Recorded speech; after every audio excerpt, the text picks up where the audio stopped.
Maraming maswerteng pets ang tinatrato bilang mga miyembro na ng pamilya.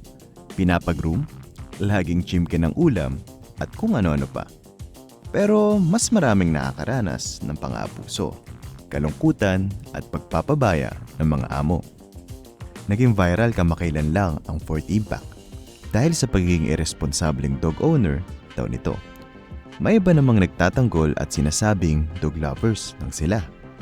Pero hanggang saan ba ang limitasyon ng pagiging pet lover? Share ko lang, ang mga practices na akala natin ay tama pero nakakasama pala sa ating mga alaga.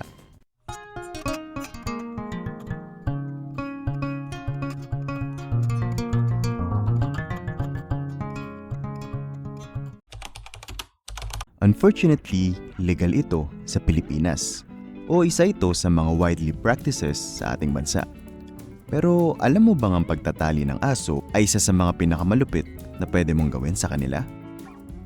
Ang mga aso ay social animals. Kinakailangan nila ng kalinga, exercise, at mental stimulation. Sa natural environment nila, malaya ang pagtakbo, sumasama sa grupo ng ibang aso at nakakaisip ng kahit anong pwede nilang gawin. Ngunit kung ito ay nakatali, of course, hindi niya magagawa ang lahat ng mga nabanggit. At ang worst na pwede mangyari ay magkaproblema sila sa pag-iisip. Marami ng pag-aaral ang nagsasabing ang nakataling aso ay mas agresibo at may mas malaking tsansang mangagat ng tao. Ibon mong may layang lumipad, kulungin mo at umiiyak. Ayan ang sabi ni Kuya Freddy Aguilar. Sadly, marami pa rin gumagawa nito. Ang mga ibon ay di nararapat sa mga hawla, especially kung sobrang liliit nila. Ito ang dahilan kung bakit hindi tumatagal ang mga lovebirds mo. Sa pagkukulong natin sa kanila, ipinagkakait natin ang kalayaang lumipad at kakayahang ma-stretch ang kanilang pakpak. Karamihan nga sa kanila ay nawawala rin sa katinoan. Nagiging agresibo, inaaway ang kasama nilang ibon, pinubunot ang sarili nilang balahibo at unusual na pagtuka sa hawla o kulungan nila. Ang declawing, particular na sa mga alaga nating pusa, ay isang malupit na procedure para lamang sa convenience na kanilang amo. Ginagawa ito para hindi makakalmot o di makasira ng furniture sa bahay ang kanilang pusa. Ang procedure na ito ay para mapigilan ang pagtubo ng kanilang mga kuko, claws. Nakakalungkot lang na meron itong both psychological at physical long-term effects sa kanila. Bukod sa masakit itong gawin, ang trauma mula rito ay habang buhay nang dadalhin ni Miming. Magiging insecure ito at feeling vulnerable dahil sa wala siyang defense mechanism. Manghihina rin ang kanilang mga paa at legs gradually dahil dito. Alam nyo bang sa Germany at Europe, ginawa na itong illegal? Hopefully ay pamarisan ito ng ating bansa para sa mga mahal nating pusa. Ang unnecessary surgeries na tingin mo'y magpapaganda sa mga aso mo ay halos kasing lupit din ng declawing. At maraming procedures ang pwedeng gawin sa aso.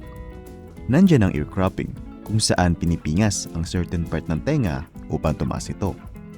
Tail docking na may pagputol sa buntot ng aso para lang maging maganda tingnan. At debarking kung saan sisirain ang laryngeal tissue upang hindi na sila makatahol.